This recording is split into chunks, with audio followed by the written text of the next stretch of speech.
فقہاء کرام کے سامنے جب کوئی بھی حدیث آتی ہے تو سب سے پہلے وہ حدیث کے حوالے سے اس کو دیکھتے ہیں کہ یہ حدیث صحیح ہے کہ حدیث ضعیف ہے۔ اگر حدیث اصولوں کے مطابق صحیح ثابت ہو جائے تو اس کے بعد دوسرا مرحلہ ہے کہ وہ حدیث ناسخ ہے کہ منسوخ ہے، کیا اس کے معارض کو دوسری حدیث تو نہیں جو اس حدیث کو منسوخ قرار دے رہی ہے۔ اگر ناسخ حدیث مل جائے اور یہ حدیث منسوخ قرار پائے تو یہ حدیث قابل عمل نہیں رہتی۔ اور بعض کا یہ ہوتا ہے کہ حدیث تو صحیح ہے اور اس کا کوئی ناسخ بھی موجود نہیں، البتہ اس کے معارض حدیث موجود ہے، ناسخ منسوخ کا فیصلہ نہیں ہو پا رہا۔ اس میں پھر دوسرا مرحلہ ہوتا ہے کہ ان دو احادیث میں سے راجح کس کو قرار دیا جائے اور مرجوح کس کو قرار دیا جائے۔ اب راجح مرجوح یعنی کس حدیث کو ترجیح دے کر اس پر عمل کا کہا جائے اور دوسری حدیث کو چھوڑ دیا جائے، اس کو مرجوح قرار دیا جائے، اس پر قرائن کی ضرورت ہوتی ہے، دلائل کی ضرورت ہوتی ہے۔ ان دلائل اور قرائن کی بنیاد کے اوپر پھر ایک حدیث کو مرجوح اور دوسری کو راجح قرار دیا جاتا ہے۔ اور بعض کا یہ ہوتا ہے کہ حدیث بظاہر اس کے اندر صحت کی شرائط پائی جا رہی ہوتی ہیں، حدیث کی سند متصل ہوتی ہے، راوی اس کے عادل تام و ضبط ہوتے ہیں، لیکن اس کے باوجود وہ حدیث وہ قابل عمل نہیں ہوتی کیونکہ امت کے بڑے بڑے اماموں نے اور جو حدیث کے ایکسپرٹ اور ماہرین ہیں انہوں نے اس حدیث پر عمل کو ترک کر دیا ہوتا ہے، چھوڑ دیا ہوتا ہے، یا اس حدیث کے ترک کرنے پر امت کا اجماع ہو چکا ہوتا ہے۔ حدیث تو ہے، درجہ صحت کو بھی پہنچتی ہے، لیکن امت کے کسی ایک طبقے نے بھی اس پر عمل نہیں کیا۔ تو یہ کچھ اصول اور ضوابط ہیں فقہا کے حدیث پر عمل کرنے کے حوالے سے۔ اب اسی کے بعد ثابت ہوتی ہے کہ ہر حدیث جو صحیح ہے وہ ضروری نہیں کہ قابل عمل بھی ہو، جب تک کہ یہ ساری چیزیں نہ دیکھ لی جائیں۔ بعض احادیث وہ ہیں جو صحیح ہیں لیکن منسوخ ہونے کی وجہ سے وہ قابل عمل نہیں ہے، ان پر عمل کرنا حرام ہے۔ بعض احادیث وہ ہیں جو صحیح ہیں لیکن منسوخ ہونے کی وجہ سے وہ قابل عمل نہیں ہے، ان پر عمل کرنا حرام ہے۔ بعض احادیث وہ ہیں جو صحیح ہیں لیکن منسوخ ہونے کی وجہ سے وہ قابل عمل نہیں ہے، ان پر عمل کرنا حرام ہے۔ احکامات کے اعتبار سے وہ احادیث جن کا منسوخ ہونا بالکل واضح اور ثابت ہے اور امت نے اس پر اتفاق کر لیا ہے، ان روایات اور احادیث پر عمل کرنا یہ ہرگز جائز نہیں ہے، بلکہ ان پر عمل کرنا حرام ٹھہرے گا۔ اب وہ کون کون سی روایات اور احادیث ہیں، اس کی پوری ایک تفصیل موجود ہے اور اس پر محدثین نے باقاعدہ مستقل کتابیں لکھی ہیں منسوخ احادیث کے اوپر اور ناسخ احادیث کے اوپر، جن میں سے دو کتابوں کو میں آپ کے سامنے تعارف کروا دیتا ہوں۔ یہ ایک کتاب ہے ناسخ الحدیث منسوخ ہو، امام ابن شاہین بغدادی المتوفی 385 ہجری کی کتاب الناسخ والمنسوخ کے نام سے مشہور ہے، امام ابن شاہین کی کتاب۔ اور یہ دوسری کتاب ہے ابو بکر محمد بن موسیٰ بن عثمان بن حازم المتوفی 584 ہجری کی کتاب الاعتبار فی الناسخ والمنسوخ۔ اس میں ناسخ اور منسوخ احادیث کے حوالے سے انہوں نے تفصیلات بیان کی کہ کون سی احادیث منسوخ ہے اور کون سی احادیث ناسخ ہے۔ تو حدیث کا ناسخ اور منسوخ ہونا، اس کا علم، راجح مرجوح کا علم، اور پھر یہ دیکھنا کہ کون سی احادیث اور روایات ہیں جس کو امت نے متروک قرار دیا ہے، امت کے بڑے بڑے جو حدیث کے ایکسپرٹ ماہرین فقہاء اور علماء انہوں نے اس پر عمل نہیں کیا، یہ دیکھنا ضروری ہے۔ اسی ضابطے کی بنیاد پر امام ترمذی رحمۃ اللہ علیہ نے جامع ترمذی میں جب سیدنا عبداللہ ابن عباس رضی اللہ تعالی عنہما سے حدیث بیان کی کہ نبی پاک صلی اللہ علیہ وآلہ وسلم نے بغیر خوف کے اور بغیر بارش کے دو نمازوں کو مدینہ شریف میں جمع کیا، یہ حدیث امام ترمذی لے کے، امام مسلم صحیح مسلم میں لے کے امام ترمذی نے بیان کیا، اور بیان کرنے کے بعد اس کے اوپر اس کی علت کو بیان کیا اپنی کتاب جامع ترمذی کے ساتھ جو چھپی ہے کتاب العلل۔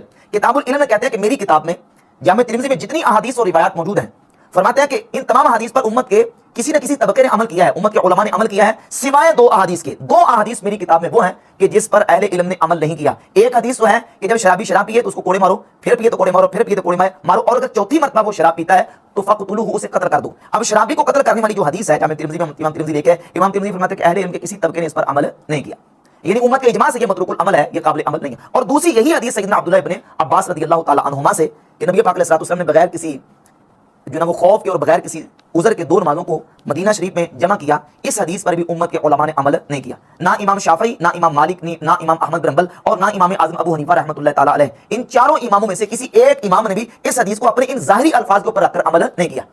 جبکہ حنفیوں کے حدیث کے قبول و رد کے اصول ہیں، جس طرح محدثین کے اصول ہیں، اس طرح فقہاء اور اصولیین کے حدیث کے جو قبول کرنے کے اور حدیث کے قبول نہ کرنے کے اصول ہیں۔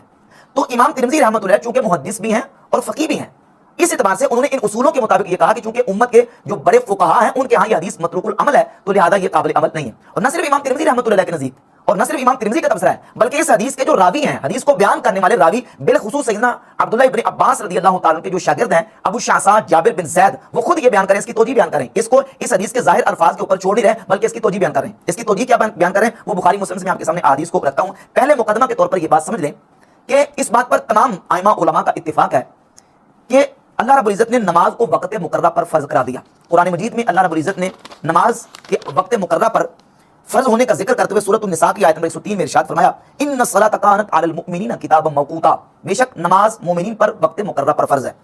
سورۃ البقرہ کی آیت نمبر 238 میں فرمایا حافظوا علی الصلوات والصلاۃ الوسطی وقوموا للہ قانتین، نمازوں کی حفاظت کرو خصوصاً درمیانی نماز کی۔ اور سورہ مومنون کی آیت نمبر 9 میں فرمایا والذین هم علی صلاتهم یحافظون، اور وہ لوگ جو اپنی نمازوں کی حفاظت کرتے ہیں۔ سورہ مریم کی آیت نمبر 59 میں فرمایا ثم خلف من بعدهم خلف اضاعوا الصلاۃ، کہ پھر ان کے بعد ایسے نااہل لوگ آئے جنہوں نے نمازوں کو ضائع کیا، اور سورہ ماعون کی آیت نمبر 4 اور 5 میں فرمایا فویل للمصلین الذین هم عن صلاتهم ساہون، بس خرابی ہے ان نمازیوں کے لیے جو اپنی نمازوں سے غافل ہیں۔ قرآن مجید کی ان آیات طیبات سے اور ان آیات کی تفسیر آپ اٹھا کر کسی بھی تفسیر کی کتاب کو دیکھ لیں، تمام مفسرین نے ان آیات کی تفسیر میں یہی لکھا کہ اللہ رب العزت نے نمازوں کو اوقات مقررہ پر فرض قرار دیا، ان نمازوں کے اللہ نے وقت مقرر کیے اور نماز وقت پہ مقرر ہے۔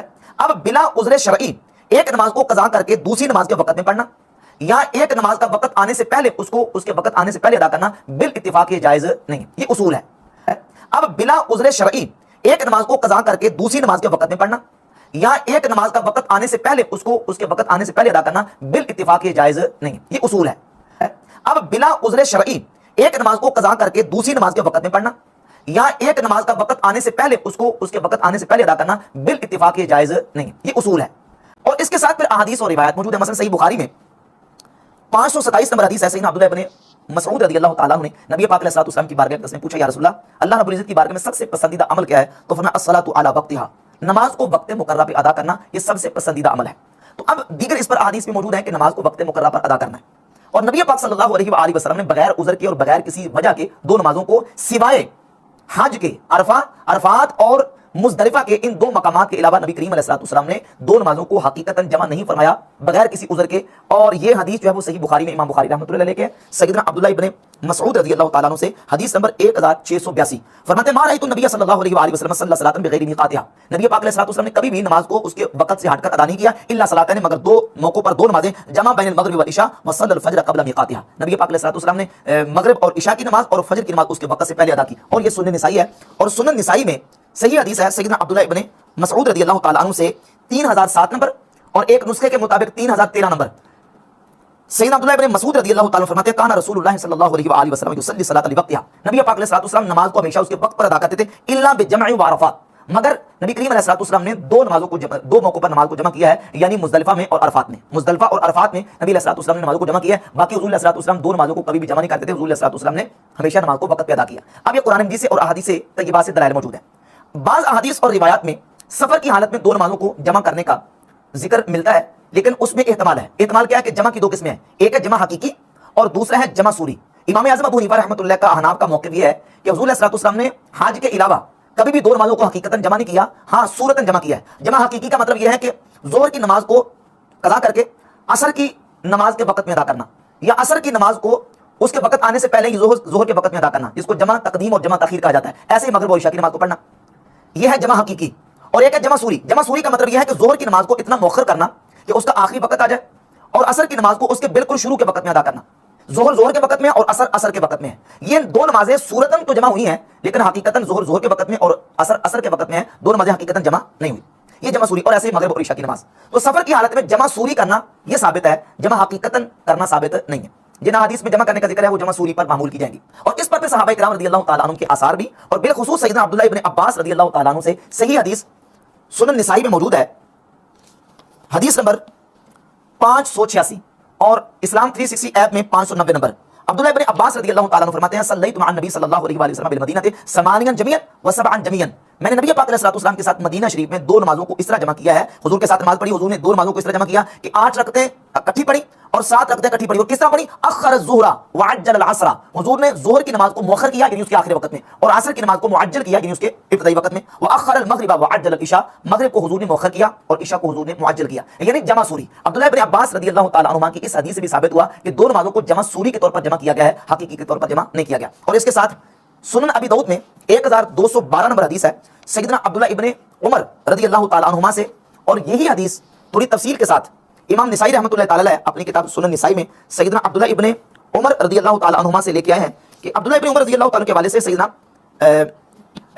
نافع تابعی فرماتے ہیں کہ میں سیدنا عبداللہ بن عمر کے ساتھ خبر پہنچی کہ آپ کی بیوی جو فوت ہونے کے قریب ہے یا فوت ہو چکی ہیں، تو آپ اپنی زمینوں پر گئے ہوئے تھے، آپ نے وہاں سے فوراً رستے سفر باندھا، رستے میں نماز کا وقت ہو گیا، ان مؤذن ابن عمر قال الصلاۃ، تو مؤذن نے عبداللہ بن عمر سے کہا کہ حضور نماز، یہ سنن ابی داؤد کی حدیث 1212 ہے، 1212 قال سر، آپ نے کہا چلتے رہو حتی اذا کان قبل غیوب الشفق نزل فصلى المغرب، تو عبداللہ بن عمر رضی اللہ تعالیٰ نے دیکھا کہ جب شفق غروب ہونے والا ہے یعنی مغرب کا وقت بالکل اپنے اختتام کی طرف جا رہا ہے، تو آپ اترے اور اپنی مغرب کی نماز پڑھی، ثم انتظر، پھر انتظار کیا، یہ لفظ قابل غور ہے، پھر کیا کیا؟ انتظار کیا، حتی غاب الشفق، حتی کہ شفق غائب ہو گئی، فصلى العشاء، بس آپ نے عشاء کی نماز پڑھی، پہلے مغرب کی نماز پڑھی اس کے آخری وقت میں، پڑھنے کے بعد پھر انتظار کیا حتیٰ کہ شفق غائب ہو گئی، پھر آپ نے عشاء کی نماز پڑھی، ثم قال، پھر فرمایا ان رسول اللہ صلی اللہ علیہ وسلم کان اذا عجیلا بہ امر صنع مثل الذی صنعت، فرماتے جب نبی پاک علیہ السلام کو کسی کام کی جلدی ہوتی تھی تو حضور ایسے ہی کرتے تھے جس طرح آج میں نے تمہارے سامنے کیا.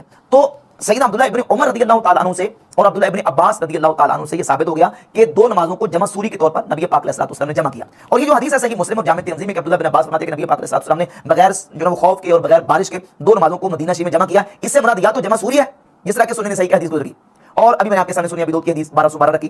یہاں پر یہ ہے کہ یہ کسی عذر کی وجہ سے دو نمازوں کو جمع کیا گیا. محدثین اور اس حدیث کو بیان کرنے والے راوی خود بیان کر رہے ہیں اس حدیث کے ظاہر الفاظ کے اوپر کسی ایک امام اور محدث جو ائمہ اربعہ میں سے جو ائمہ مجتہدین جن کی فقہ جو پوری دنیا میں اسٹیبلش ہوئی ہے ان میں سے کسی ایک نے بھی اس کے ظاہر پر فتویٰ نہیں دیا اور اس حدیث کو واجب العمل اور اس حدیث کو قابل عمل قرار نہیں دیا. اس کو اس حدیث کے ظاہر پر آ کے اس کی توجیہ کیا ہے. امام مالک رحمۃ اللہ علیہ موطا امام مالک میں صفحہ نمبر 126 پہ فرماتے ہیں ذالک فی مطر، فرماتے ہیں یہ بارش کے موقع پر حضور علیہ السلام نے دو نمازوں کو جمع کیا ہے. اور صحیح بخاری میں امام بخاری جب اس حدیث کو لے کے آئے تو امام ایوب سختیانی وہ فرماتے ہیں صحیح بخاری میں 543 نمبر حدیث ہے. ایوب سختیانی کہتا ہے لعلہ فی لیلۃ المطیہ، کہتے ہیں ہو سکتا ہے کہ یہ بارش کی رات ہو، اور ابھی کہتے ہیں عصا قریب ہے کہ ایسے ہی ہو کہ وہ بارش کا موقع ہوگا جس موقع پر نبی پاک علیہ السلام نے دو نمازوں کو جمع کیا. اور صحیح بخاری میں جو دوسری حدیث ہے، یہی جو حدیث دوسرے مقام پہ آئی ہے 1174 نمبر، اس میں ابو شعثاء سے راوی کہتے ہیں میں نے کہا قلت یا ابو شعثاء، ابو شعثاء جو جابر بن زید سیدنا عبداللہ بن عباس کے شاگرد ہیں جو اس حدیث کو بیان کرنے والے ہیں، میں نے ابو شعثاء سے پوچھا کہا کہ اظنہ اخر الظہر وعجل العصر، عمر کہتے ہیں میرا گمان یہ ہے کہ نبی پاک علیہ السلام نے ظہر کو مؤخر کیا ہوگا اور عصر کی نماز کو معجل یعنی اس کے پہلے وقت میں، اور وعجل العشاء واخر المغرب، عشاء کو اس کے پہلے وقت میں معجل کیا ہوگا اور مغرب کو اس کے آخر وقت میں مؤخر کیا ہوگا. قال وانا اظنہ، یعنی ابو شعثاء جابر بن زید تابعی جو عبداللہ بن عباس کی حدیث بیان کر رہے ہیں وہ کہتے ہیں میرا بھی یہی خیال ہے، میرا بھی یہی گمان ہے. اور یہی حدیث امام مسلم رحمۃ اللہ جب صحیح مسلم میں لے کے تو اسی حدیث کے اندر 1634 نمبر حدیث میں الفاظ یہی ہیں قلت یا ابا شعثاء، میں نے ابو شعثاء سے پوچھا، راوی کہتے ہیں عمر اظنہ اخر الظہر وعجل العصر واخر المغرب وعجل العشاء قال وانا اظن ذلك، تو ابو شعثاء نے کہا کہ ہاں میرا بھی یہی گمان ہے. ابو ایوب سختیانی، ابو شعثاء، جابر بن زید اور اس کے علاوہ دیگر محدثین امام مالک رحمۃ اللہ سے بھی یہ بات ثابت ہے کہ بغیر عذر کے دو نمازوں کو جمع نہیں کیا گیا. وہاں کوئی نہ کوئی وجہ تھی، یا تو جمع سوری تھی اور یا یہ ہے کہ وہ بارش کا موقع تھا اور یا کوئی ایسی اور وجہ تھی. اس کو اس حدیث کو اس کے ظاہر پر آ کر امت کے کسی امام نے عمل نہیں کیا. اور اس کے علاوہ دیگر دلائل موجود ہیں جن دلائل کی روشنی میں یہ بات ثابت ہوتی ہے کہ ایک نماز کو بلا عذر شرعی دوسری نماز تک مؤخر کرنا یہ جائز نہیں ہے. صحیح مسلم میں 1562 نمبر حدیث ہے کہ نبی پاک صلی اللہ علیہ وآلہ وسلم نے فرمایا لیس فی النوم تفریط، سوئے ہوئے حالت میں انسان کے اوپر گرفت نہیں ہے، پکڑ نہیں ہے. ایک انسان سویا ہوا تھا اور سوتے ہوئے سے نماز کا وقت مؤخر ہو گیا، اس پر کوئی پکڑ نہیں ہے. پکڑ اور گرفت اس پر ہے جو جاگتے ہوئے ایک نماز کو دوسری نماز تک مؤخر کر دے.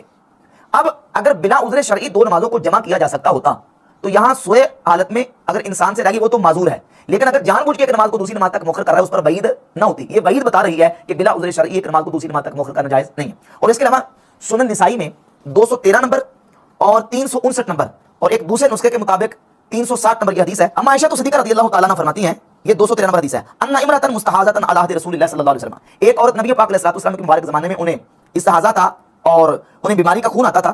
قیل لها انه عرق آند، انہیں کہا گیا کہ یہ ایک سرکش رگ ہے جس کی وجہ سے یہ خون آتا ہے.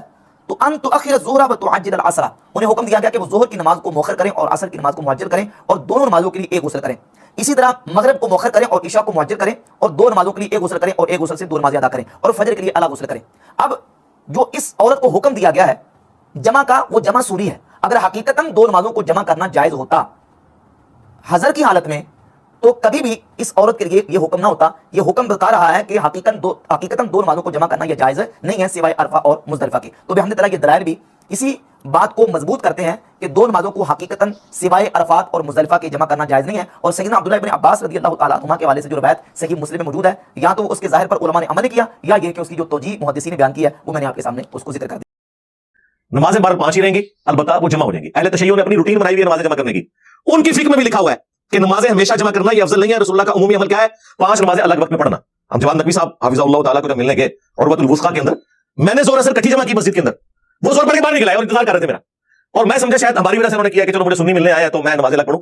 تو ان کے ساتھی بتانے لگے نہیں یہ اثر جو ہے نا وہ بعد میں پڑھتے ہیں، یہ نمازیں الگ وقت میں پڑھتے ہیں، یہ جمع نہیں کرتے ادھر. وہ کہتے ہیں میرے لیے کون سا مسئلہ ہے، میں تو بعد میں پڑھ سکتا ہوں نا، چلو بچوں کی تعلیم کر جو ہوتا ہے انہوں نے روٹین میں جمع کی نہیں ہے. اور اہل سنت کے ہاں بھی افضل نمازوں کو الگ اوقات میں پڑھنا ہے، جواز یہاں پہ بھی موجود ہے. لہٰذا یہ جو میں نے کلیم کیا تھا کہ میرا کوئی ایک نظریہ بھی ایسا نہیں ہے جو اس پلانٹ ارتھ پہ کسی مسلمان فرقے کا کسی نہ کسی شکل میں نہ ہو، مجھ سے زیادہ ہی سخت ہوگا، کم نہیں ہوگا. میں نے شرح صحیح مسلم میں نمازیں جمع کرنے والی احادیث کے کانٹیکسٹ میں سارے ائمہ اربعہ کی رائے پڑھی ہے. جو جمع کے قائل ہیں وہ بھی کچھ شرائط بتاتے ہیں، لیکن آپ یہ فہم بیان کرتے ہیں کسی بھی شرط کے بغیر جمع ہو سکتی ہیں، اور آپ یہ بھی کہتے ہیں کہ میرا کوئی موقف بھی ایسا نہیں جو پہلے نہ رہا ہو، تو برائے مہربانی اہل سنت میں ان ائمہ کا بتائیں جو آپ والا موقف رکھتے ہوں۔ جی میرے والا جو موقف رکھتے ہیں وہ امام ہے امام عبداللہ ابن عباس رضی اللہ تعالیٰ عنہ علیہ السلام۔ اگر ان سے بڑا کوئی امام ہے تو لے آئیں، اور ٹائم قیامت تک ہے۔ امام آپ نے شروع کرنے ہوتے ہیں 150-200 سال بعد، پہلے کسی امام کو نہیں آپ نے ماننا۔ بعد میں آپ ذہن میں رکھیے گا کہ جب کبھی بھی اس طرح کا ایشو ڈسکس ہوتا ہے تو آپ نے یہ بھی ذہن میں رکھنا ہے کہ سنی اور شیعہ اختلاف یا فساد ہو چکا ہوا ہے، اور تب یہ سارے ایشو سامنے آ رہے ہیں۔ میرا دعویٰ تو پھر بھی ختم نہیں ہوگا، اس کی وجہ یہ ہے کہ میں نے یہ دعویٰ کیا تھا کہ اس پلیٹ فارم پہ کوئی ایک عقیدہ بھی ایسا نہیں ہے جو امت کا پہلے نہ ہو۔ تو مجھے بتائیں دنیا میں 15 سے 20% جو اہل تشیع ہیں کیا وہ یہ مانتے ہیں جو آپ کہہ رہے ہیں ائمہ اربعہ کی رائے کو؟ یہ تو سنیوں کے اماموں کی رائے آپ نے پیش کی ہے نا، تو شیعہ تو سارے وہی موقف رکھتے ہیں جو میں نے رکھا ہے، تو میں تو اپنی دلیل میں بھی قائم ہوں۔ امت کی بات کی ہے نا، امت میں آپ کے تو 4 فرقے نہیں نا داخل صرف۔ اور میں نے جب یہ بات کی تھی اس میں نے یہ بات کلیئر کی تھی کہ میری بعض باتیں ایسی ہیں جسے شیعہ صحیح سمجھتے ہوں گے، سنی غلط سمجھتے ہوں گے، اور بعض باتیں ایسی ہیں جنہیں سنی صحیح سمجھتے ہوں گے اور شیعہ غلط سمجھتے ہوں گے، اور پھر سنیوں میں بھی بعض باتیں ایسی ہیں جو اہل حدیث صحیح سمجھتے ہوں گے، دیوبند بریلوی غلط سمجھتے ہوں گے، اور بعض باتیں ایسی ہیں جسے دیوبند اور بریلوی صحیح سمجھتے ہوں گے اور اہل حدیث غلط سمجھتے ہوں گے۔ تو میرا دعویٰ کہاں سے ختم ہوا ہے؟ میرا تو کبھی یہ دعویٰ ہی نہیں ہے کہ صرف سنی فرقے کے اندر جو باتیں ہوئی ہیں ہم اسے مانتے ہیں۔ ویسے تو میں نے کلیئر کر دیا، اگر آپ یہ سمجھتے ہیں کہ عبداللہ ابن عباس شیعہ تھے، وہ سنی نہیں تھے، تو پھر تو اپنی قسمت میں رو۔ تو ہماری تو دلیل ہے امام عبداللہ ابن عباس، انہی احادیث میں آپ صحیح مسلم کی 1628 سے لے کے 1637 تک یہ مسلسل 10 احادیث ہیں۔ جب عبداللہ ابن عباس واضح و نصیحت کر رہے تھے اور تھوڑی دیر بعد ایک سنی کھڑا ہو جاتا تھا کہ حضرت نماز کا ٹائم ہو گیا، تو پہلے تو عبداللہ ابن عباس نے اسے اگنور کیا، انہوں نے کہا ٹھیک ہے بیٹھ جا، نماز پڑھنی ہے میں نے بھی۔ وہ دوبارہ جب کھڑا ہوا تو انہوں نے کہا تیری ماں تجھے روئے، یہ عرب کا محاورہ تھا، یعنی ماں کب روتی ہے؟ جب بندہ گھوم جائے مر جائے۔ تو یہ فزیکلی کو مرنے کی بدوانی نہیں انہوں نے، یعنی ایک محاورہ تھا جسے ہم کہتے ہیں تیرا بیڑا ترے تیرا بیڑا غرق، تو وہ یہ تو نہیں کہتے کہ ہم آگے غرق کرنا چاہ رہے ہوتے ہیں۔ اور یہ محاورے نبی اسلام بھی استعمال کرتے تھے، ایک تو محاورہ بہت استعمال ہوتا تھا وہی حق، اب یہ آپ کو عمر سیریز میں بھی جگہ جگہ نظر آئے گا، وہی حق ہلاک ہو جا تو۔ اب وہ فزیکلی تو نہیں ہے بات کر رہے ہوتے تھے، ایک محاورہ بات۔ تو انہوں نے فرمایا کہ تو مجھے سننا سکھائے گا؟ اچھا اب یہ بات ہم کر دیں تو کہتے ہیں تکبر کا جملہ ہے۔ عبداللہ ابن عباس نے کہا کہ تو مجھے سننا سکھائے گا؟ انہوں نے کسی نے ان کے اوپر تکبر کا فتویٰ نہیں لگایا۔ پھر انہوں نے فرمایا کہ نبی صلی اللہ علیہ وآلہ وسلم نے بغیر خوف کے، بغیر بارش کے، مدینہ شریف میں یعنی بغیر سفر کے تینوں عذر اڑا دیے۔ انہوں نے 3 ہی عذر ہو سکتے ہیں نا، خوف میں جان کا خوف، بیماری کا خوف، یہ سارے خوف ہی ہے نا، دشمن کا خوف، بغیر بارش کے، بارش میں ظاہر کریٹیکل سچویشن ہے، گھر سے باہر نہیں نکل سکتے، اس زمانے میں تو ویسے نہیں نکل سکتے تھے، کچے راستے، کیچڑ، پانی جمع ہو جاتا تھا۔ مدینہ شریف میں یعنی بغیر سفر کے، جب وہ یہ کہہ رہے تھے بغیر خوف کے، بغیر بارش کے، بغیر سفر کے، اب سنیوں کے بابوں نے اور ان کے مولویوں نے بیچ میں لگا لیا کہ اس میں یہ تو نہیں لکھا ہوا کہ بغیر کسی وجہ کے۔ یہ عبداللہ ابن عباس کے فرشتوں کے دماغ میں یہ بات نہیں ہوگی کہ اس میں سے یہ پاک کسی نے نکال لینی ہے۔ وہ یہی تو کہنا چاہ رہے تھے کہ کوئی وجہ نہیں تھی، وہ کہتے نہیں جملہ بولے جب کوئی کہہ رہا ہے بغیر خوف، بغیر بارش، بغیر سفر کے، مراد یہ کہ یہ 3 تو بڑی بڑی وجوہات ہیں جن کی وجہ سے نمازیں جمع ہو سکتی ہیں۔ اس سے یہ بھی ثابت ہو گیا کہ ان تینوں جگہ پہ ویسے ہی ہو سکتی ہیں، یہ اس کے اندر امپلائڈ ہے کہ بارش ہو، خوف ہو، سفر ہو تو آپ نے جمع کرنی ہے۔ اس کے بغیر بھی نبی الاسلام نے مدینہ شریف میں ہمیں زور اثر کی نمازیں جمع فرمائی اور مغرب اور عشاء کی بھی جمع کی۔ تو تابعین پوچھتے ہیں کہ یہ رسول اللہ نے عمل کیوں کیا تھا صلی اللہ علیہ وآلہ وسلم؟ تو انہوں نے کہا تاکہ امت کے لیے اس معاملے میں آسانی ہو جائے اور کوئی حرج، تنگی باقی نہ رہے۔ 2 باتیں ارشاد فرمائی ہیں، امت کے لیے آسانی ہو جائے اور کوئی تنگی باقی نہ رہے۔ یہ آپ نے جملے ذہن میں رکھنے ہیں۔ امام عبداللہ ابن عباس، یہ امام ابو حنیفہ، امام شافعی، امام مالک، امام احمد بن حنبل کی بات نہیں ہو رہی ہے، امام عبداللہ ابن عباس جو اس حدیث کے راوی ہیں اور حدیث کا راوی حدیث کا فہم سب سے بہتر جانتا ہے۔ وہاں کوئی ایک اور سنی بیٹھا ہوا تھا انورٹڈ کاموں میں، وہ کہتا ہے کہ جب عبداللہ ابن عباس نے یہ بات کی نا تو میرے دل میں قلق آیا کہ پتہ نہیں یہ جھوٹ مارتا ہے ایسے ہی کہتا ہے۔ کہتے ہیں میں چپ کر کے اس مجلس سے اٹھا اور حضرت ابو ہریرہ کے پاس گیا اور میں نے کہا دیکھیں ابن عباس کس قسم کی باتیں کر رہے ہیں، رافضیوں والی۔ تو انہوں نے بھی آگے سے ان کو ڈانٹا، ان کا کہ ابن عباس نے جو کہا سچ کہا، یہ تو ابو القاسم کی سنت ہے صلی اللہ علیہ وآلہ وسلم کہ نمازیں جمع کی جا سکتی ہیں علمی مجلس میں۔ ذرا کنٹینیوٹی ٹوٹ جاتی ہے نا، یہاں پہ بھی آپ لوگ جب چلے جاتے ہیں تو یہاں انتظامیہ کے لوگ ہم زہر اور عصر کی نماز کو جمع کرتے ہیں، ظاہر یہ علمی مجلس ہے، بس یہ ایک ہی نماز ہے جو ہم نے یہاں جمع کرنی ہوتی ہے۔ اچھا اب اس میں نا یہ جو مسلم شریف کی حدیث ہے نا، اس کے نیچے کچھ تابعین کی آپس میں ڈسکشن ہے جو نقل ہوئی ہے، امام مسلم نے نقل کی ہے، بعض کی پھر بھی تسلی نہیں نہ ہوتی۔ وہ کہتے ہیں کہ میرا خیال ہے کہ رسول اللہ نے زہر آخری وقت میں پڑھی ہوگی اور عصر اول وقت میں پڑھی ہوگی۔ اچھا یہ جو جملے ہیں نا وہ اٹھا کے کہتے ہیں کہ دیکھیں جی وہ تابعین اس سے مراد جمع تقدیم یا جمع تاخیر نہیں لیتے تھے بلکہ جمع سوری لیتے تھے، اور جمع سوری کو تو سارے مانتے ہیں، جمع سوری تو جمع ہوتی نہیں ہے قسم کی۔ زہر آخری وقت میں اور عصر اول وقت میں آپ نے پڑھی تو کون سی جمع ہوئی؟ زہر کے وقت میں ہوئی، عصر کے وقت میں، اور یہ وہ جمع ہے جسے حنفی بھی کہتے ہیں ٹھیک ہے۔ مثلا آج کل آلموسٹ جو سنت کے مطابق عصر کا وقت داخل ہو رہا ہے تقریباً 2:45 بجے، آپ 2:30 بجے زہر کی نماز پڑھ لیں اور 2:45 پڑھ لیں عصر کی نماز، تو نماز اپنے وقت کے اندر ہے، اسے کہا جاتا ہے جمع سوری سینٹر میں۔ اور ایک ہے جمع تقدیم. جمع تقدیم یہ ہے کہ زہر کے ساتھ ہی اثر ملا لی جائے. وہ بخاری مسلم میں ہے کہ نبی اسلام اگر زہر کے وقت سفر کے لیے نکلتے تو ادھر ہی مدینہ شریف کے اندر ہی زہر اثر کٹھی پڑھ لیتے. تو کیا مطلب ہے کہ اثر کا وقت تو شروع ہی نہیں ہوا, تو جمع تقدیم ہوگی. یہ واضح حدیثیں ہیں بخاری مسلم کی, حنفی نہیں مانتے اس کو. اس میں لکھا ہوا ہے کہ اگر زہر کا وقت شروع ہو چکا ہوتا تو آپ اثر بھی ساتھ ہی پڑھ کے نکلتے. اب حنفیوں کی تو موت ہوگی نا اس حدیث کی وجہ سے, کیونکہ یہاں تو جمع سوری ہوئی نہیں ہے, زہر کا وقت داخل ہوا ہے. اس کے آگے لکھا ہوا پھر کہ اگر آپ زہر کا وقت داخل ہونے سے پہلے نکلتے پھر اثر کے وقت میں جا کے دونوں نمازیں جمع کرتے تاکہ زیادہ ٹریولنگ ہو جائے. لاجیکل ہے, تو بالکل واضح حدیث ہے بخاری مسلم میں. تو مجھے بتائیں کیا حنفیوں نے یہ سفر والی حدیثیں مان لی نہیں ہے نمازیں جمع کرنے والی؟ وہ تو سفر میں ماننے کے لیے تیار نہیں ہے, وہ صرف کہتے ہیں جی حاج عمرے والا ہم مانتے ہیں. عمرہ بھی نہیں, حاجی جو میدان عرفات میں زہر اثر جمع ہوتی ہے اور مزدلفہ کے اندر مغرب اور عشاء جمع ہوتی ہے, اس کو وہ بھی مانتے ہیں کہ چاہے وہ کھلی چھٹی ہے جتنی دیر مرضی زہر کا وقت سے لے کے مغرب کا وقت ہونے تک اور وہاں مغرب سے لے کر فجر کا وقت داخل ہونے تک کسی بھی وقت وہ نمازیں جمع ہو سکتی ہیں. اس کے علاوہ وہ نہیں مانتے, وہ کہتے ہیں یہ حج کی خصوصیت ہے. تو سرکار یہ اگر حج کی خصوصیت ہے تو آپ جو لوگوں کو یہ کہانی کرواتے ہیں کہ قرآن میں یہ آیت ہے ان الصلاۃ کانت علی المؤمنین کتابا موقوتا, بے شک نماز مومنین پر وقت باندھا ہوا فرض ہے, تو یہ حج کے موقع پہ تو آپ بھی قرآن کی مخالفت کر رہے ہیں. جو آپ نے تشریح کیا ہمارے نزدیک تو آپ کی تشریح فراڈ ہے, وہ ثابت کریں گے. قرآن میں تو سورہ بنی اسرائیل میں نماز کے اوقات ہی 3 آئے ہوئے ہیں. پہلے آپ قرآن سے 5 نمازیں تو ثابت کریں. قرآن تو نمازوں کی ٹائمنگ 3 بتاتا ہے, فجر, دن کی نماز اور رات کی نماز. فجر الگ ہے, دن کی نماز کون کون سی ہے, زہر اثر, اور رات کی نمازیں مغرب اور عشاء کے غروب آفتاب کے بعد رات شروع ہو جاتی ہے. تو سرکار قرآن میں اگر لکھا ہے کہ مومنین پر وقت باندھا ہوا فرض ہے نماز, تو قرآن تو نماز کے 3 اوقات بتا رہا ہے, تو آپ 5 نمازیں کیوں پڑھتے ہیں؟ اب وہ جی بخاری مسلم میں آئی ہیں. ہاں 5 نمازیں بخاری مسلم میں آ جائیں الگ الگ اوقات میں, جو ہمارے نزدیک بھی افضل یہی ہے, ہم بھی الگ الگ ہی پڑھتے ہیں, کبھی جمع بھی کر لیتے ہیں. اور بخاری مسلم میں جو سفر میں جمع کرنے کی حدیث ہیں وہ آپ نہ مانیں. افتؤمنون ببعض الکتاب وتکفرون ببعض, کتاب کے کچھ حصے کو مانتے ہو اور کچھ کا کفر کرتے ہو. پھر ذلت بھی کاٹنی پڑے گی نا اس شخص کے ہاتھوں جو نعرہ لگاتا ہے کہ میرے نبی سا ہے ہی کوئی نہیں, تیرے بابے تھے شے ہی کوئی نہیں. ذلیل ہو گئے نا اس کے ہاتھوں پہ. تم بھائی کدھر کھڑے ہو گئے؟ کسی گراؤنڈ میں نہیں کھڑے ہوئے. اس لیے میں کہتا ہوں کہ ہمارا مقدمہ آپ گورے کی عدالت میں لے جائیں نا, دوسری پیشی نہیں پڑے گی, پہلی پیشی میں ہی سارے فارغ ہو جائیں گے. کیونکہ وہ کہیں گے یار اگر تم ان کتابوں کو مان رہے ہو تو کون سا دین لے کے چل رہے ہو؟ جب نمازیں جمع کرتے ہیں تو آیت پیش کرتے ہیں ان الصلاۃ کانت علی المؤمنین کتابا موقوتا. ہم کہتے ہیں رکو ذرا صبر کرو, پھر قرآن سے پوچھ لو کہ نمازوں کے اوقات کتنے. قرآن تو کہہ رہا ہے 3, 5 تو کہہ نہیں رہا. پھر پھنس جاتے ہیں, پھر حدیثوں میں بنا لیتے ہیں آگے. جب حدیثوں میں آؤ گے تو بھائی کتاب موقوتا کا مطلب ہے کہ وہ شخص اس کو بتائے گا کہ نمازوں کا ٹائم کون سا ہے کہ جس کی قبر مدینے میں صلی اللہ علیہ وسلم, جس پہ شریعت نازل ہوئی ہے. کیونکہ حج کے موقع پر کتاب موقوتا کدھر چلا گیا تمہارا؟ وہ کہتے ہیں رسول اللہ نے تعلیم فرمایا. اچھا رسول اللہ نے قرآن کے خلاف تعلیم فرما دیا؟ نہیں, وہ کہتے ہیں وہ جنرل رول ہے, ایکسیپشنز آر آلویز دیئر. ہاں آئے نا داڑ تلے ہوں.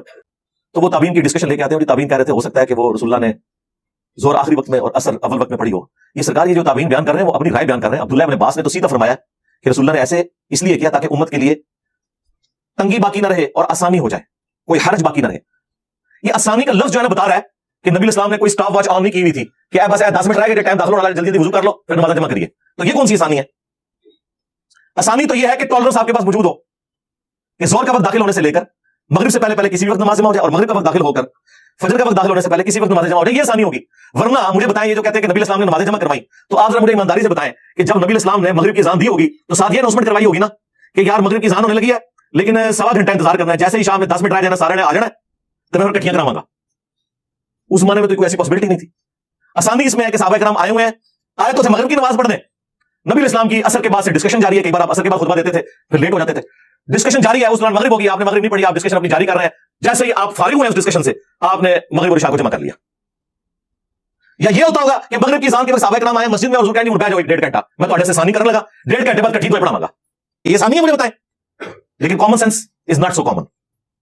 یہ عقل والوں کو سمجھ آئے گا آسانی کب ہوگی. اسی لیے امام ترمذی نے تینوں طریقے سے احادیث کو جمع کر کے جامع ترمذی میں لکھا ہے کہ جمع تقدیم بھی سنت ہے یعنی زہر کے ساتھ اثر, جمع تاخیر بھی سنت ہے یعنی اثر کے ساتھ زہر, لیکن پہلے زہر پڑھنی ہوگی پھر اثر, وقت وہ ہوگا. اور اسی طرح مغرب اور عشاء کے لیے بھی, اور جمع سوری بھی سنت ہے. لیکن ظاہر ہے 100 کرو امام ترمذی سنی تو تھے, لیکن انہوں نے حدیث میں یہ نقل تو کیا کہ نبی اسلام نے مسلم والی حدیث امام ترمذی بھی نقل کی, بغیر خوف کے, بغیر بارش کے, بغیر سفر کے نمازوں کو جمع کیا. اور ابن عباس کا فتویٰ بھی نقل کیا تاکہ امت کے لیے آسانی ہو جائے, کوئی تنگی باقی نہ رہے. اور پھر کہتے ہیں لیکن ہمارے جو ائمہ ہیں نا, احمد بن حنبل اور امام شافعی, وہ کہتے ہیں بغیر وجہ کے نمازوں کو جمع نہیں کرنا چاہیے. تو کہتے ہیں آپ کے امام, میں کہتا ہوں جی ابھی اٹھ کے قبروں سے نکل کے ہمیں تو کوئی فرق نہیں پڑتا. اس کی وجہ یہ ہے کہ ہم نے تو اس شخص کو اپنا امام مانا ہے جس کی قبر مدینے میں صلی اللہ علیہ وسلم. امام وہ ہے جس کی قبر مدینے میں صلی اللہ علیہ وسلم. یہ سارا یہ بابا پرستی کی وجہ سے تو سارا جنازہ نکلا ہے. اس حوالے سے ایک اور حدیث جو پیش کی جاتی ہے نا, امام ترمذی رحمۃ اللہ علیہ نے اس حدیث کو خود ضعیف لکھا ہے جامع ترمذی کے اندر کہ جس نے بغیر عذر کے 2 نمازیں جمع کی تو وہ گناہ کبیرہ کا مرتکب ہوا. یہ حدیث المستدرک الحاکم کے اندر بھی ہے اور فضائل اعمال کے اندر بھی شیخ زکریا نے نقل کی ہے روایت, اور اسے اپنی حنفیت ثابت کی, لیکن نیچے انہوں نے عربی میں لکھ دیا کہ ضعیف ہے. ہاں یہ کام ڈالتے ہیں یہ لوگ. تو یہ نمازیں جمع کرنے میں آسانی اسی وقت ہوگی جب آپ کے پاس ٹالرنس موجود ہو. لہٰذا سفر میں کرنی ہے یا حضر میں کرنی ہے, بارش میں کرنی ہے یا خوف میں کرنی ہے, کسی وجہ سے کرنی ہے یا بغیر وجہ کے کرنی ہے, نمازیں بار 5 ہی رہیں گی, البتہ وہ جمع ہو جائیں گی. اہل تشیع نے اپنی روٹین بنائی ہوئی ہے نمازیں جمع کرنے کی. ان کی فکر میں بھی لکھا ہوا ہے کہ نمازیں ہمیشہ جمع کرنا یہ افضل نہیں ہے. رسول اللہ کا عمومی عمل کیا ہے؟ 5 نمازیں الگ وقت میں پڑھنا. ہم جواد نقوی صاحب حافظہ اللہ تعالیٰ کو جب ملنے گئے عروۃ الوثقیٰ کے اندر, میں نے زور اثر کٹھی جمع کی مسجد کے اندر, وہ زور پڑھ کے باہر نکل آئے اور انتظار کر رہے تھے میرا, اور میں سمجھا شاید ہماری وجہ سے انہوں نے کیا کہ چلو مجھے سنی ملنے آیا تو میں نمازیں الگ پڑھوں. تو ان کے ساتھی لگے نہیں, یہ اثر جو ہے نا وہ بعد میں پڑھتے ہیں, یہ نمازیں الگ وقت میں پڑھتے ہیں, یہ جمع نہیں کرتے ادھر. وہ کہتے ہیں میرے لیے کون سا مسئلہ ہے, میں تو بعد میں پڑھ سکتا ہوں نا, چلو بچوں کی تعلیم کا جو ہے انہوں نے روٹین میں جمع کی ہوئی ہے. اور اہل سنت کے ہاں بھی افضل نمازوں کو الگ اوقات میں پڑھنا ہے, جواز یہاں پہ بھی موجود ہے. لہٰذا یہ جو میں نے کلیم کیا تھا کہ میرا کوئی ایک نظریہ بھی ایسا نہیں ہے جو اس پلانٹ ارتھ پہ کسی مسلمان فرقے کا کسی نہ کسی شکل میں نہ ہو, مجھ سے زیادہ ہی سخت ہوگا, کم نہیں ہوگا. لیکن آپ یہ نہیں کہہ سکتے کہ میں نے کوئی ایسا نظریہ اڈاپٹ کیا ہوا جو کسی کا نہیں ہے. تو نمازیں جمع کرنے میں بھی اہل تشیع ایک بہت ہارڈ لائن لے گئے. پریکٹیکلی عوام ان کی فکر میں تو ان کے ہاں بھی ہے کہ نمازیں 5 اوقات میں الگ پڑھنی چاہیے, لیکن ضد آ گئی نا جب سنیوں نے کہا کہ نمازیں جمع کرنا حرام ہے, انہوں نے کہا پھر ٹھیک ہے آ جاؤ میدان وچ, اسی اس مردہ سنت کو زندہ کریں گے. جس نے یہاں پہ اہل حدیث چوتھے دن اونٹ قربان کر کے کہتے ہیں مردہ سنت زندہ کر رہے ہیں, حالانکہ وہ روایتی کمزور ہے. ہاں, پگڑی کی مردہ سنت کوئی نہیں زندہ کر رہا, اسے مردہ کرنے میں سب سے بڑا ہاتھ اہل حدیث کا ہے. ٹوپی کی سنت کو مردہ ہے, ٹوپی اور پگڑی کی سنت کے قاتل جو ہے وہ اہل حدیث ہے, اس لیے اس مردہ سنت کو کبھی وہ زندہ نہیں کریں گے. اپنے اپنی مرضی کی سنتیں زندہ کی ہوئی ہیں سب نے. تو پھر شیعہ نے بھی یہ کیا, انہوں نے کہا ٹھیک ہے یہ نہیں قائل, ہم کریں گے زبردستی. اور دوسری طرف ہارڈ لائن لے لی سنیوں نے, انہوں نے کہا کہ نہیں ہم تو کہیں گے حرام ہے. ہاں, اہل حدیث کو میں کریڈٹ دیتا ہوں کہ انہوں نے تھنک آؤٹ آف باکس کیا ہے, جرأت دکھائی ہے کہ انہوں نے اس چیز کو مانا کہ نمازیں جمع ہو سکتی ہیں. لیکن جب سے یہ ہماری ویڈیوز آئی ہیں آپ وہ بھی بیک فٹ میں, آپ ہمارے محلے میں جو اہل حدیث کی مسجد ہے بارش کا اولے بھی پڑھ رہے ہیں, نمازیں نہیں جمع کرواتے. پہلے ہلکا سا بادل بھی آ جائے تو نمازیں جمع کر لیتے تھے, ضد میں آئے ہوئے ہیں. تو مجھے کیا فرق پڑتا ہے, ہم اپنے 2 بھائی سائڈ پہ لے کے اپنی نماز جمع کر لیتے ہیں, ہمیں کیا فرق پڑتا ہے؟ ضد اور ہٹ درمی, اور خود سارے ہی نفے اٹھاتے ہیں. طارق جمیل صاحب حافظہ اللہ تعالیٰ, ان کے ڈرائیور نے خود بتایا کہ مولانا کے ساتھ جب ہم سفر میں ہوتے ہیں تو مولانا تو نمازیں ہمیشہ جمع کرتے ہیں, دیکھ لیں. لیکن مولانا سے اگر ہم کہیں کہ آپ ذرا اس کا علم اٹھائیں تو ان کے لیے مشکل ہو جائے گی. اب مجھے پتا چلا کہ یہ چند بڑے علماء میں سے ہے نا اہل حدیث کے, میں نام نہیں لیتا پھر وہ پرسنل ہو جائے گا, سب کو پتا ہی ہے, اہل حدیث کو تو پتا چل جائے گا کہ کس کا میں نام لے رہا ہوں. اپنے دوستوں کے ساتھ کیا تھا, تو میں نے کہا یہ نمازیں جمع کرتے ہیں یہ تو حرام ہے, یہ تو رافضیوں کا طریقہ ہے. میں نے کہا سر مسلم میں 10 حدیثیں ہیں. اچھا, ان کو یہ پتا چل گیا کہ اسے پتا ہے کہ مسلم میں 10 حدیثیں ہیں, تو آپ ایک سٹیپ میں نے پیچھے آنا ہے. پھر انہوں نے کہا ہاں وہ مسلم میں ہے, اس میں سفر میں تو آپ کر سکتے ہیں. میں نے عام حالت میں حرام کی بات کی تھی. میں نے کہا مجھے پتا ہے کہ اہل حدیث سفر میں کرتے ہیں اور بارش میں بھی, کہتے ہیں ہم بارش میں بھی کراتے ہیں ہم جمع. تو میں نے کہا اس میں تو واضح ہے کہ بغیر سفر کے, بغیر خوف کے, بغیر بارش کے. کہتے ہیں نہیں جی اس میں یہ تو نہیں ہے کہ بغیر مجبوری کے, کوئی نہ کوئی مجبوری تو ہوتی ہوگی. میں نے کہا چلیں اس کو ہی آپ پروموٹ کریں, آپ لوگوں کو کبھی بارش اور سفر کے بغیر بھی نماز جمع کروا دیا کریں کہ بھائی یہ بھی ایک سنت ہے. پھر انہوں نے ادھر ادھر دیکھا, مجھے کہتے ہیں میں تو کر لیتا ہوتا ہوں جمع. خود سارے یہ فائدے اٹھا رہے ہیں, میں آپ کو بتاؤں. لوگ تو کہتے ہیں نا علم دین حاصل کریں آپ مشکل میں پڑ جائیں گے. میں آپ کو قسم اٹھا کے کہتا ہوں کہ اگر آپ کو علم دین ہے نا, آپ دین کو آسانی سے پریکٹس کر سکتے ہیں. دین بالکل ہلکا ہے. یہ انہوں نے مختلف قسم کے چملوں میں آپ کو پھنسایا اس لیے ہوا ہے تاکہ آپ ان سے مسئلے پوچھتے رہے اور آپ کو یہ مزید الجھا کے نا سائیکو بناتے رہے. ایسا کرنا ہو جائے گا, وہ نہ کرنا ہو جائے گا, نہیں کوئی نہیں ثابت, نہیں ہوتا. کہنے لگے یار میں نے کئی بار بیوی کے ساتھ نا بازار جانا ہوتا ہے نا, تو یہ تو کئی بار اتنا لیٹ کرتی ہے مغرب ہو جاتی ہے, تو پھر میں اپنی بیوی کو پیچھے کھڑا کر کے نا جیسے ہی 12:10 پہ زور کا وقت داخل ہوا, ہم زور سے اکٹھی کرتے ہیں, پھر میں کہتا ہوں جائیں جدھر مرضی آرام سے شاپنگ کریں, آرام سے مغرب کے وقت ہم واپس آ کے. پھر میں نے کہا یار اندازہ کریں یہ لوگ خود فیسلٹیز اویل کر رہے ہیں, لیکن امت, وہ جو ابن عباس میرے امام نے فرمایا تھا نا تاکہ امت کے لیے آسانی ہو جائے اور کوئی تنگی باقی نہ رہے, انہوں نے بالکل الٹ عمل کیا. ہاں, تاکہ نہ کوئی آسانی ہو اور تنگی برقرار رہے, اور خود لے رہے ہیں. جو میں غدیر خون کی حدیث قرآن والے بیت جو مسلم شریف میں 4 حدیثیں ہیں, اس میں زید بن ارقم کہتے ہیں کہ نبی اسلام نے فرمایا تھا قرآن اللہ کی کتاب ہے, یہ اللہ کی رسی ہے, جو اسے پکڑے گا وہ ہدایت پہ ہوگا, جو چھوڑ دے گا گمراہ ہو جائے گا. تم اللہ کی کتاب کو پکڑو, اپنا تعلق اس کے ساتھ مضبوط کرو. اور پھر زید بن ارقم کہتے ہیں نبی اسلام ہمیں ترغیب دلاتے رہے, اللہ کی کتاب, اللہ کی کتاب, اللہ کی کتاب. اور پھر فرمایا دوسری بھاری چیز میرے اہل البیت ہیں, میں اپنے اہل البیت کے معاملے میں تمہیں اللہ کا خوف دلاتا ہوں. اور یہ جملہ آپ نے 3 دفعہ ریپیٹ کیا, میں اپنے اہل البیت کے بارے میں تمہیں اللہ کا خوف دلاتا ہوں, میں اپنے اہل البیت کے بارے میں تمہیں اللہ کا خوف دلاتا ہوں. امت بالکل الٹ چلی, نہ قرآن کو عقیدوں میں پکڑا, حالانکہ ہر نماز کی ہر رکعت میں پڑھا ایاک نعبد و ایاک نستعین, لیکن اسی مسجد کے ساتھ جو بابا دفن تھا نا, نماز پڑھنے کے بعد اس بابے سے بھی مانگ کے گھر واپس آئے. یہ توحید میں سے سیکھا, نہ قرآن کو پکڑا نہ اہل البیت کو زندہ چھوڑا, بالکل الٹ چلے. یہاں پہ بھی امام عبداللہ ابن عباس, اور سرکار عبداللہ ابن عباس تو وہ ہے جن کے بارے میں بخاری میں حدیث ہے کہ اے اللہ ابن عباس کو قرآن کا فہم عطا فرما. تم جو حنفی لوگ ہمیں آیات پڑھ کے سناتے ہو ان الصلاۃ کانت علی المؤمنین کتابا موقوتا, تو اس آیت کی شرح عبداللہ ابن عباس کو زیادہ آتی ہے, تم لوگوں کو زیادہ آتی ہے کیا؟ انہوں نے خلاف ورزی کی قرآن کی؟ نہیں, قرآن کا فہم تھا انہیں. تو یہ ساری کی ساری باتیں جو کر رہے ہوتے ہیں سطحی نالج کے طور پہ, میں آپ کو وثوق سے کہتا ہوں آپ ہماری گفتگو سنیں.